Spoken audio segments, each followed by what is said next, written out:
Hi. സമ്പൂർണ്ണ ആരോഗ്യത്തിൻ്റെ 4 പില്ലറുകളിൽ ഒരു പില്ലറായ എക്സസൈസ്, വ്യായാമത്തെക്കുറിച്ചാണ് നമ്മൾ സംസാരിച്ചത്.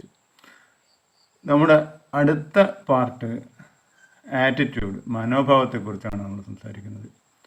ഒരു വ്യക്തിയുടെ മനോഭാവം അവരുടെ ആരോഗ്യത്തെ വളരെ കാര്യമായ രീതിയിൽ സ്വാധീനിക്കുന്നുണ്ട് എന്നുള്ളതാണ് വസ്തുത. പോസിറ്റീവ് മെൻ്റൽ ആറ്റിറ്റ്യൂഡ് എന്ന് പറയുന്ന ഒരു സബ്ജക്റ്റിനെ പറ്റി ആദ്യമായിട്ട് പ്രതിപാദിക്കുന്നത് 1937 എഴുതിയ തിങ്ക് ആൻഡ് ഗ്രോ റിച്ചിലൂടെ നെപ്പോളിയൻ ഹില്ലാണ്. അന്ന് ആ പുസ്തകത്തിൽ പക്ഷേ ഈ ഒരു വാക്ക് നിങ്ങൾക്ക് ഇവിടെ അന്വേഷിച്ചാലും കാണാൻ പറ്റില്ല. പക്ഷേ ജീവിത വിജയത്തിന് വേണ്ടി പോസിറ്റീവ് മെൻ്റൽ ആറ്റിറ്റ്യൂഡ് ഉണ്ടായിരിക്കണം എന്നുള്ളതിനെ പറ്റി ആ പുസ്തകത്തിലൂടെ നിങ്ങൾ പ്രതിപാദിക്കുന്നുണ്ട്. പോസിറ്റീവ് മെൻ്റൽ ആറ്റിറ്റ്യൂഡ് ഒരു വ്യക്തിയുടെ ശാരീരിക ആരോഗ്യത്തിന് മാത്രമല്ല, ജീവിതത്തിൻ്റെ മൊത്തമായൊരു കാഴ്ചപ്പാട് തന്നെ അദ്ദേഹത്തിൻ്റെ വിജയത്തിന്, ആ വ്യക്തിയുടെ വിജയത്തിന്, ജീവിത വിജയത്തിന്, അവരുടെ കാഴ്ചപ്പാടിനൊക്കെ സ്വാധീനിക്കുന്ന ഒന്നായാണ് ഈ പോസിറ്റീവ് മെൻ്റൽ ആറ്റിറ്റ്യൂഡ് എന്ന് പറയുന്നത്. ചെറിയ ചെറിയ സന്തോഷങ്ങളിലൂടെ വലിയ സന്തോഷങ്ങളിലേക്ക് എത്തിച്ചേരുക, ഉയർന്ന വ്യക്തിഗത ശീലങ്ങളെ മുറുകെ പിടിച്ചുകൊണ്ട് ജീവിതത്തിൻ്റെ അന്തസത്ത ഉൾക്കൊണ്ടുകൊണ്ട് ജീവിക്കുന്ന ആ ഒരു കാഴ്ചപ്പാടിനെ നമുക്ക് വേണമെങ്കിൽ അവരുടെ ഒരു പോസിറ്റീവ് മെൻ്റൽ ആറ്റിറ്റ്യൂഡുള്ള വ്യക്തി, അല്ലെങ്കിൽ ഒരു ശുഭാപ്തി വിശ്വാസമുള്ള വ്യക്തി, ഒരു നല്ല മനോഭാവം പുലർത്തുന്ന വ്യക്തി എന്നൊക്കെ നമുക്ക് വേണമെങ്കിൽ വിശേഷിപ്പിക്കാം.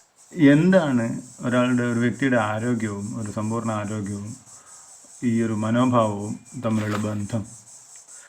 കാലിഫോർണിയ യൂണിവേഴ്സിറ്റിയുടെ ഒരു പഠനം പറയുന്നത് പോസിറ്റീവ് മെൻ്റൽ ആറ്റിറ്റ്യൂഡുള്ള ഒരു വ്യക്തി ശാരീരികവും മാനസികവുമായി നല്ല ആരോഗ്യത്തോടു കൂടി നല്ലൊരു അവസ്ഥയിൽ കഴിയുന്നു എന്നുള്ളത് ആണ് അവരുടെ പഠനത്തിൽ മനസ്സിലായിട്ടുള്ളത്. സ്ട്രെസ്സ് കുറക്കാനും പ്രോബ്ലം സോൾവിങ് സ്കില്ലൊക്കെ കൂട്ടിയെടുക്കാനും അതുവഴി നല്ലൊരു വെൽബീയിങ് എടുക്കാനും ഒരു പോസിറ്റീവ് മെൻ്റൽ ആറ്റിറ്റ്യൂഡുള്ള ഒരു വ്യക്തിക്ക് കഴിയുന്നു എന്നുള്ളതാണ് അവരുടെ പഠനങ്ങളിൽ സൂചിപ്പിക്കുന്നത്. അതുവഴി ലൈഫ് സ്പാൻ, ജീവിതത്തിൻ്റെ ഒരു ദൈർഘ്യം, നല്ല ആരോഗ്യത്തോടു കൂടിയുള്ള ജീവിതത്തിൻ്റെ ഒരു ദൈർഘ്യം കൂട്ടിയെടുക്കാനും ഈ ഒരു പോസിറ്റീവ് മെൻ്റൽ ആറ്റിറ്റ്യൂഡ് ഉള്ള ഒരു വ്യക്തിക്ക് സാധിക്കുന്നു എന്നുള്ളതാണ് യൂണിവേഴ്സിറ്റിയുടെ പഠനത്തിലൂടെ വെളിവായിട്ടുള്ളത്. ഈ ഒരു power of optimism, never under estimate the power of optimism.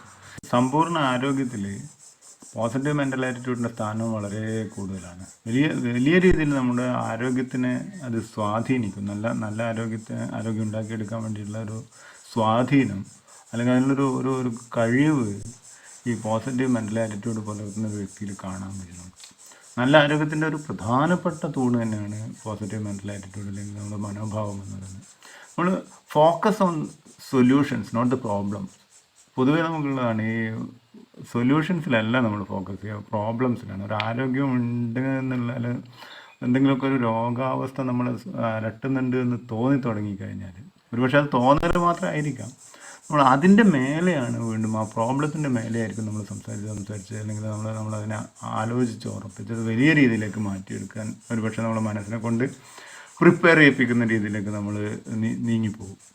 അവിടെ നമ്മൾ സൊല്യൂഷൻസിൽ ഫോക്കസ് ചെയ്യുക. മേ ബി ഒരു പക്ഷേ നമുക്ക് എന്തെങ്കിലും ഒരു എലിമെൻ്റ് ഉണ്ടാവും, ഒരു രോഗാവസ്ഥ വന്നേക്കാം, അതിനെ എങ്ങനെ നമ്മൾ സോൾവ് ചെയ്യാമെന്നുള്ളതിലേക്ക് ഫോക്കസ് ചെയ്യാം. രോഗാവസ്ഥയിൽ മാത്രമല്ല, എന്തെങ്കിലുമൊക്കെ ഒരു പ്രോബ്ലം, നമ്മളെ അലട്ടുന്ന ഒരു പ്രശ്നം വന്നു കഴിഞ്ഞാൽ അതിനുള്ള സൊല്യൂഷൻ എന്താണെന്ന് കണ്ടെത്തിയിട്ട് അതിലേക്ക് നമ്മൾ നീങ്ങുക എന്നുള്ളതാണ് ഏറ്റവും പ്രധാനപ്പെട്ട കാര്യം.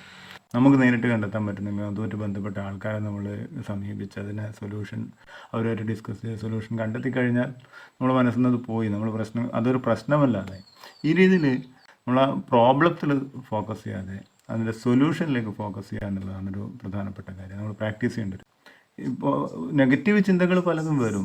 ചിന്തകൾ നെഗറ്റീവാണോ പോസിറ്റീവാണോ എന്നുള്ളത് നമുക്ക് അറിയാതെ തന്നെ ചിന്തകൾ മനസ്സിൽ ഡെവലപ്പ് ചെയ്തിട്ടുണ്ട്. ഇത് നെഗറ്റീവ് ചിന്തകളാണ് എന്ന് കണ്ടു കഴിഞ്ഞാൽ, അല്ലെങ്കിൽ മനസ്സിലാക്കി കഴിഞ്ഞാൽ അതിനെ നമ്മുടെ മനസ്സിലേക്ക് നമ്മുടെ ഉള്ളിലേക്ക് എടുക്കാതിരിക്കാൻ നമ്മൾ ശ്രദ്ധിക്കുക.